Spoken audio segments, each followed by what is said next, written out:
because of all the issues that are out there now, and the euro is one of them, immigration is another one, it seems that all the blame and all the negative criticism basically is on Europe and the European process. And I think that's a real shame.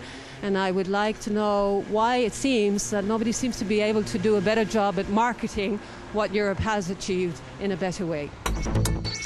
Hello, Jacqueline.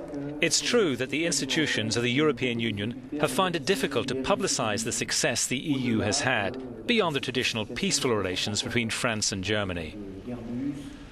I mean, think about the Airbus, food self-sufficiency, the Erasmus programme with its university cooperation.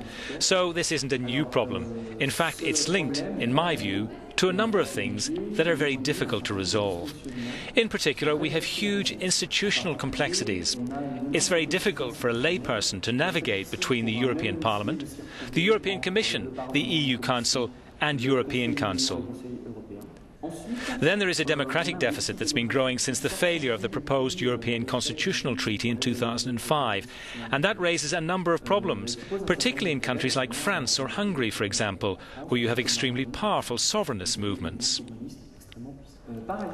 Moreover, the EU sometimes suffers because of member states' difficulties to transfer their sovereignty, especially in financial matters.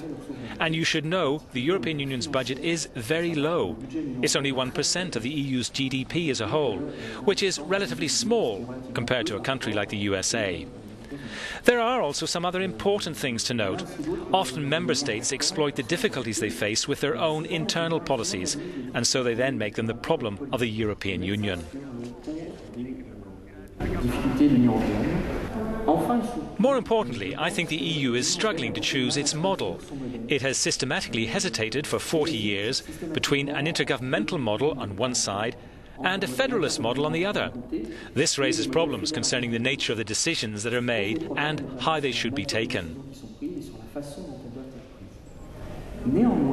Nevertheless, we mustn't forget that the founders of the European Union have done very well, since they've done everything they can to resolve the difficulties within the Union, which would be helped even more if the EU had more power.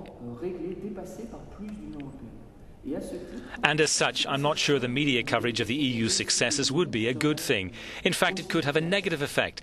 And if we take the current debt crisis, I think the solution is to give more powers to further strengthening the European Union. If you have a question, visit our website.